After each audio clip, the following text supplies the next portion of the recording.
Good morning, afternoon, or good evening, folks. I'm your host and guide, Chris Roberts. I'm going to take you on a tour of the underground to help you prepare for what's really out there. Whether you're on the front lines battling the latest threats or leading the overall defensive strategy within your organization, my focus is to help you uncover the best ways, means, and methods to effectively and efficiently use actual threat intelligence within your company, providing you with more insights and practical ways to identify threats and reduce risks before they become incidents. Ready to dive in?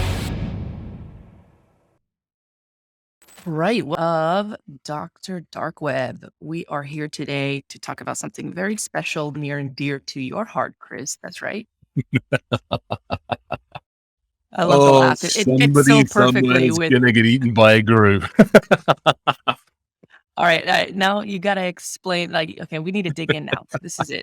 What are we talking about today? Why are we here? We are going to have some fun today. And actually, the guru thing kind of throws everybody sideways because the logic for this is talking about Dungeons and Dragons. So we're going to have the conversation about why, first and foremost, why are we going to use Dungeons and Dragons? So not just the geek part of me decides to bring back like 40 years worth of shenanigans and craziness of dungeon mastering and everything else. But then I throw other things in it as well. So it's the logic behind it is role play. The idea behind it is to bring awareness, understanding, and into situations and then go, what would we do? So no different than when we do an incident response. So as we do an incident response, we basically, unfortunately, run into the burning building and we have to decide how to deal with it. Well, Dungeons and Dragons is the same. You're going into something, trying to figure it out. Now, the logic for us having these conversations is we can run into that burning building with case notes and a much better understanding as to what we're facing if we use intelligence more effectively.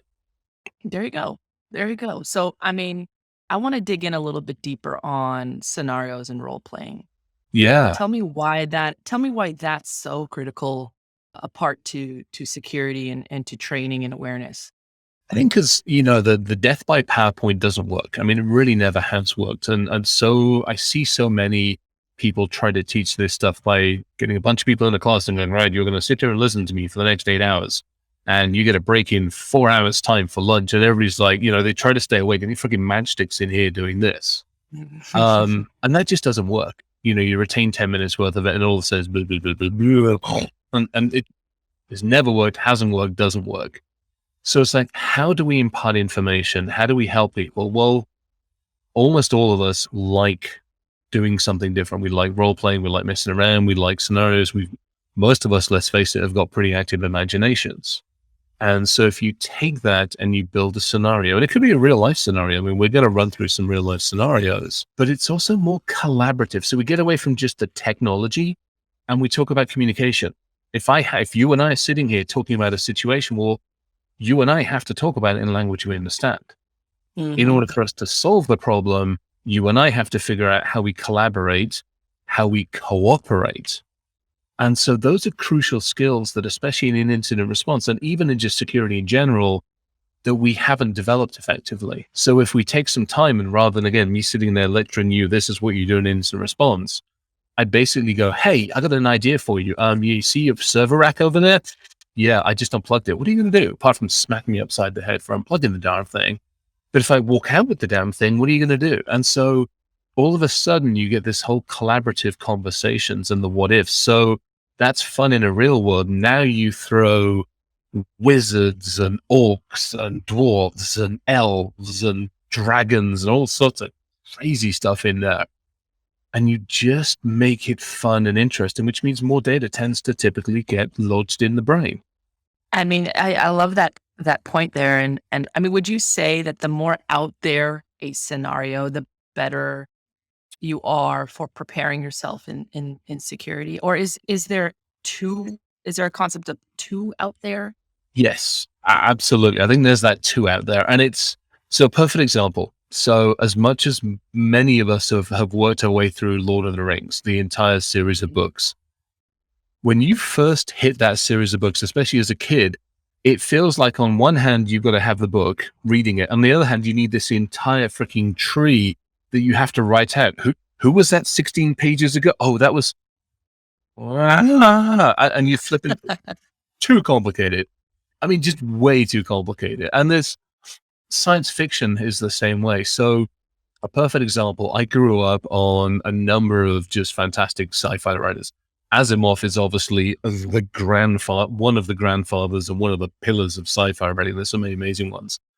But I grew up on like Douglas Adams. I was fortunate to meet him many, many years ago. And same thing with Terry Pratchett, the late Sir Terry Pratchett. Very fortunate to meet him as well. And then you've got like Neil Gaiman, and then you've got Tom Holt.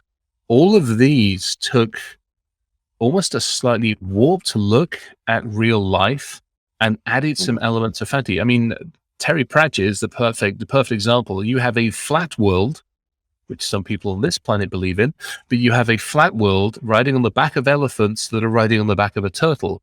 You have Eastern mysticism. You have a whole bunch of you've got all sorts of cool stuff. And on top of that, you've got wizards, and you have gods, and you have witches, and you have patriarchs, and you've got all sorts of crazy stuff. But it teaches us about humanity, teaches us about people, it teaches us about communication, all through basically the bardic storytelling. Mm-hmm. So I love that. So you take that idea, you simplify it a little bit. I mean, we're going to have, as we go through the Dungeons and Dragons, by the way, it isn't just us going through them. We're going to have some amazing folks with us who should be with us along for the journey.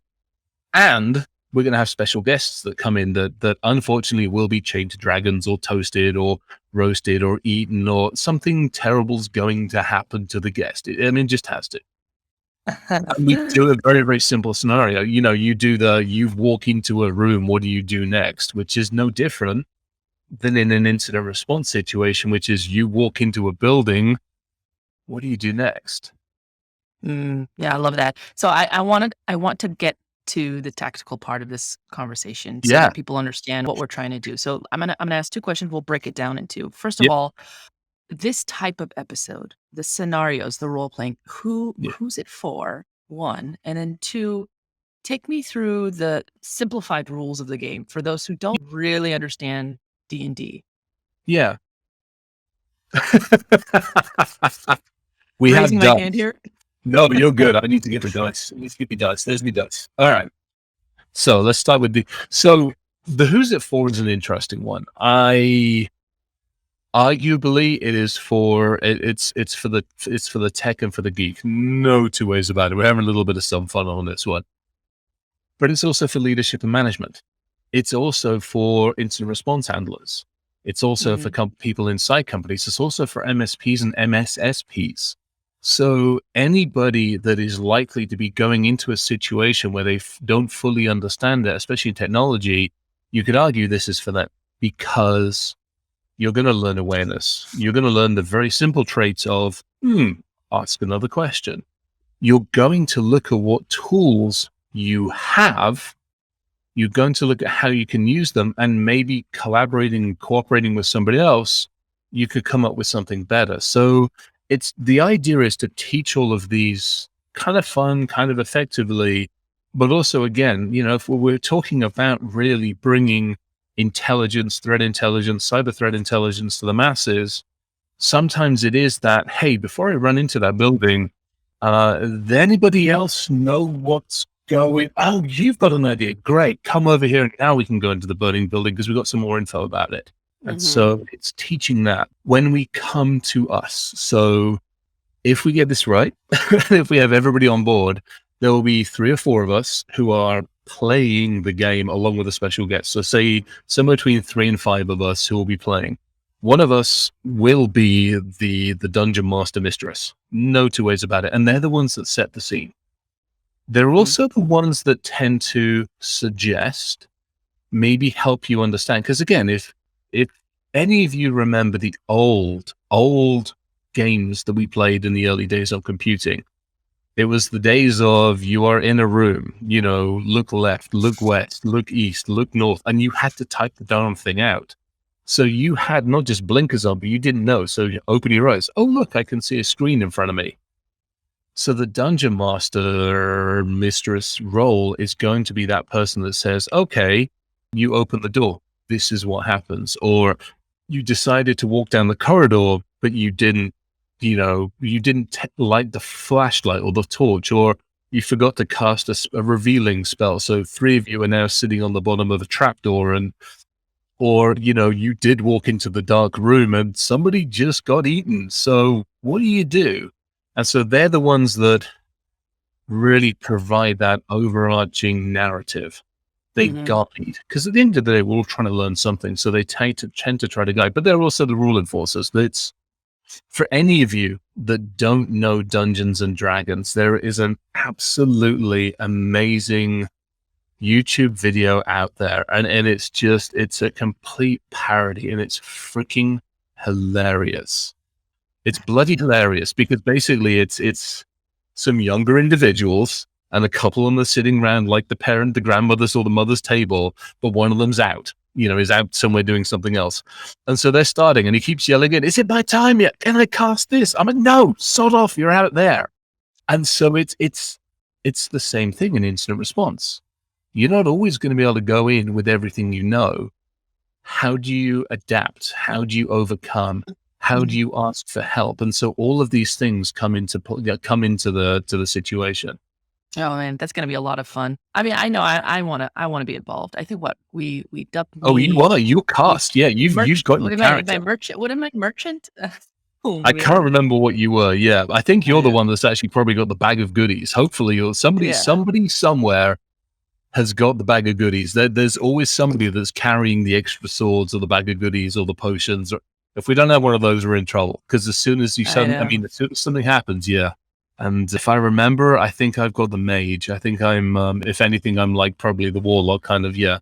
So I do get to cast, I don't get to cast magic missiles, but I am so going to argue for magic missiles. So we're going to, again, the idea on this is have a bit of fun. Dungeons and Dragons has its own rules and things that are in there. But those of us that grew up on the computing side, somewhere in my dungeon, I better find a groove. Somewhere I want to cast a magic missile. I don't know that there's a spell that lets, but I'm going to bloody well argue with the dungeon master to find a damn spell. I'm going to look under a rock, or I'm going to basically headbutt a dragon, and I'm going to want to find my damn casting magic missile spell. Just out of curiosity, like, thinking about it now, I'm looking and thinking about my involvement in the game, in the scenarios, in the role Yeah, playing, as someone coming from the business side of things in the yeah. organization. What's the value of bringing someone from the business side of the organization into this kind of scenario? Oh, I mean, it's huge. It's immeasurable. It basically opens their eyes to the process. Mhm. It gives them insight into how we think. It gives them insight into what it takes. It's unfortunately typically when you go into an incident, there's normally a couple of you working, and one of you is typically dedicated in communications, because the business is like, well, how did it happen? Why did it happen? When did it happen? Do you know how it happened? Do you know how it happened? And 10 minutes later, well, do you know how about now? How about now? And it's almost that kid analogy in the back. Are we there yet? Are we there yet? Are we there yet? No, because the parent probably hasn't sat there and said, "Hey, here's how long it takes." Well, the kid's got no concept of time. So why don't we talk about it in the concept they understand? Hey, you can count trees, count 10 trees, then count another, and you sort of do it that way.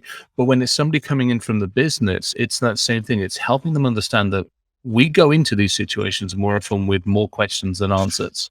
Our job is to put those answers by as many of their questions as we can. Our job is also to help clean up and to help them understand when they can get back to work again.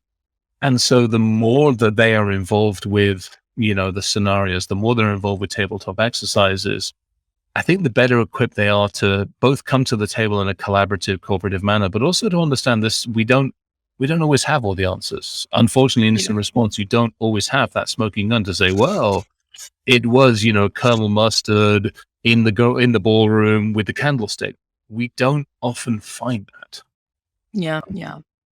And then there's the same thing with legal and compliance. This is when we talk about it in an instant response situation, it shouldn't just be a bunch of technical folks sitting around a table. It Mhm. should be legal compliance. We want communication, because somebody somewhere is going to have to go talk to the public and go, "Hi, you are going to believe this because you saw somebody else's yesterday. Well, it's our turn today, and here's what happened, and here's what we've done, and here's what we're doing, and here's what we know, and here's what we're waiting to find out." And it's doing that in an empathetic manner, rather than coming and going, "We got our asses handed to us," and you know, that level of education and awareness and understanding of what they should and shouldn't, couldn't say. So it's back to the communication. It brings all sorts in. And the other one, honestly, as well, sorry, I'm rabbiting on this one. The other one on this one as well, and the reason we all have different characters, first and foremost, it means that we all come to this with different skills. We're not all coming to this with 30 years of experience. We're coming to this with, some of us have got experience in instant response. Some have got experience in how to build cloud servers or computer systems. Some are new into this. So what can they do? How can they help? What can they learn? How do we want to bring them along? So there's all these kinds of conversations. And in Dungeons and Dragons, that's represented by your skills. So, these are the dice that we have and the way that we go into things with skills. Some of us will be skilled in certain things, but we might not be able to talk like to the business. So how do we delegate somebody that's effective at communication? How do we decide that? Mm-hmm. Yeah, all sorts of interesting. I love that. I love it. And so we're casting a couple other folks. Do we want to keep it a secret, or do we want to just spill the beans? No, I kind of, I don't know. Yeah, no, to hell with it. Let's spill the beans. Let's spill the beans. So an amazing, freaking amazing lady, Rachel Arnold, is going to be coming in with us along on the journey. She's fantastic. She runs her own podcast. She's working in an amazing organization. She's kicking ass in this industry, and she's just fantastic, like seriously fantastic.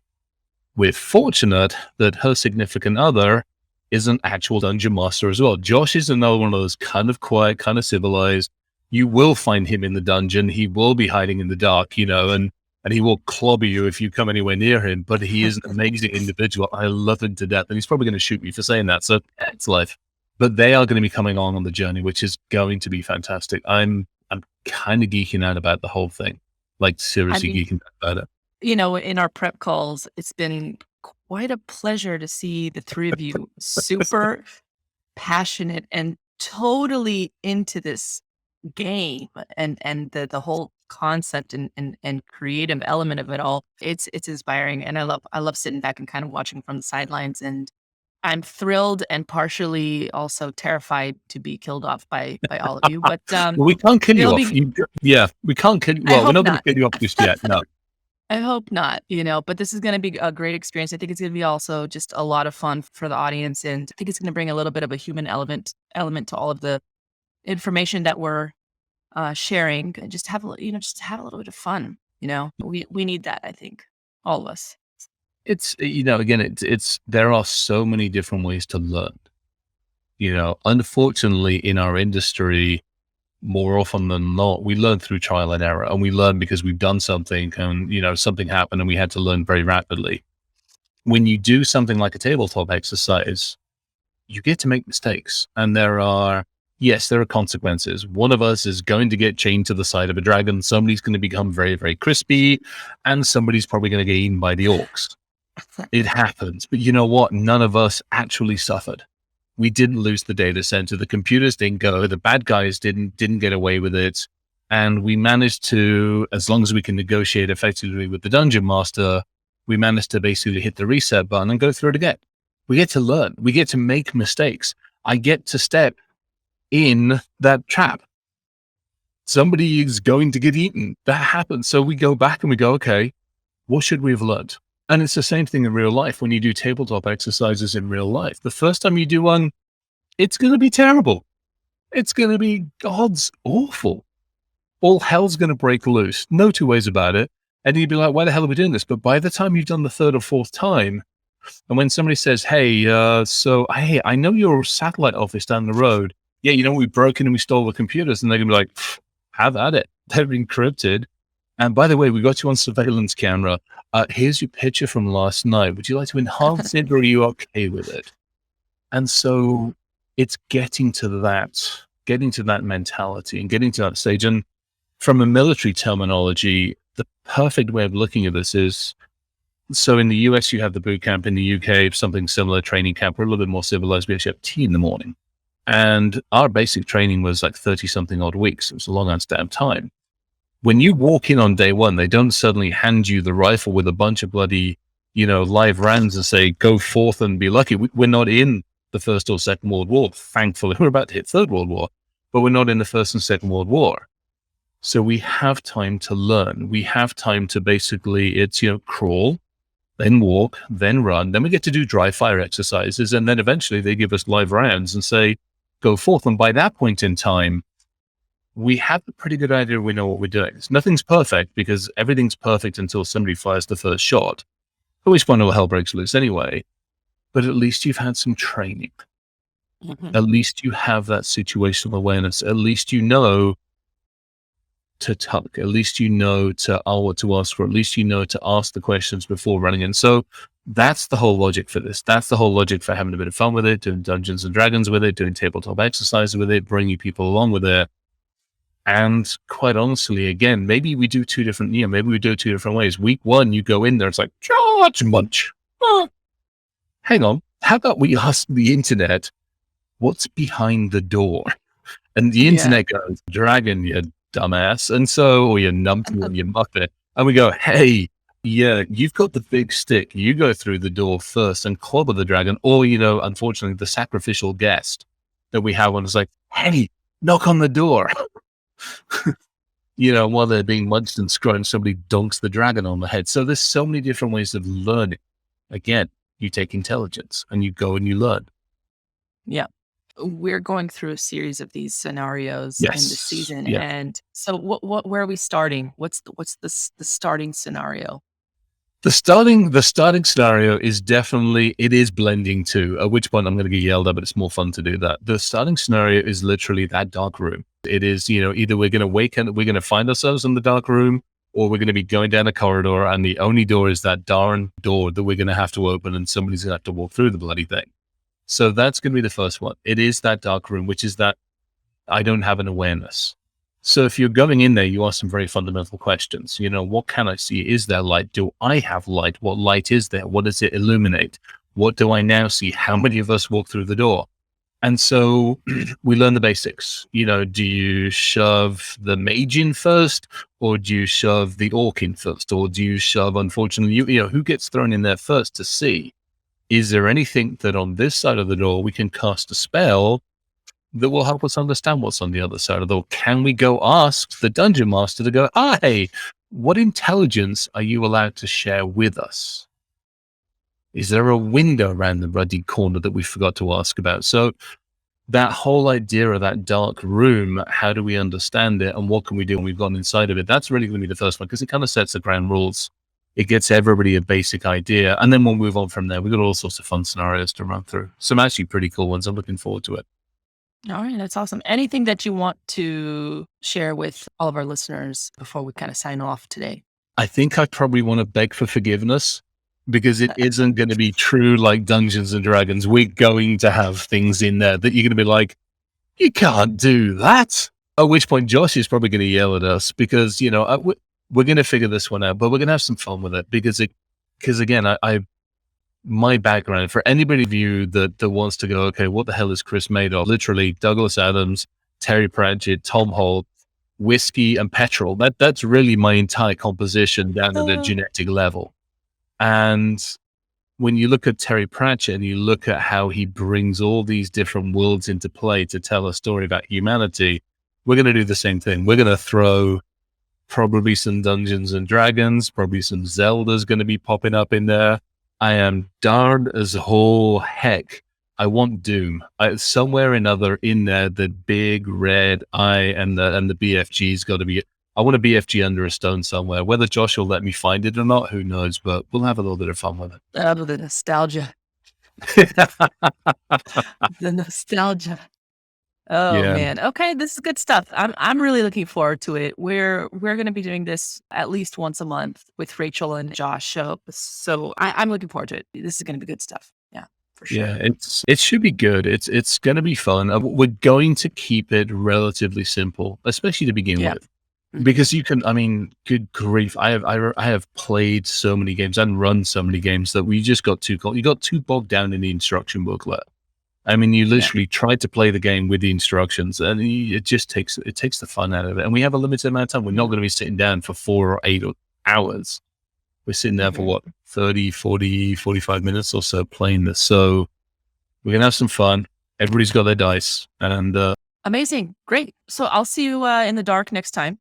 We have lots to cover on our next episode. But before we sign off, I just want to say to the listeners today, if you do have any feedback for us on how we can improve, or you have any questions, do visit us at cybersixguild.com/podcast. We have an Ask Dr. Dark Web Anything page where you can literally drop a line, ask Chris what you'd like, and we'll bring it up on our next Doctor's Hours episode. We have a contact form there if you want to share feedback on how we can improve. And you could just listen in on some of the episodes that we've been publishing and view, actually, because they're video podcasts as well. We do appreciate all the support and great positive comments we've gotten lately. Until next time, right, Chris? yeah, until next time, see everybody in the dark. Thanks for tuning in to this episode of Dr. Dark Web. This show is brought to you by Cyber6Girl, the threat intelligence company. If you would like to learn more, please feel free to follow or subscribe to Dr. Dark Web on your favorite podcast streamer. Or, as an alternative, you can always find us online at cybersixguild.com/podcast. You'll find all the latest episodes, goodies, nuggets of information, background, and probably some stickers or two. See you in the dark.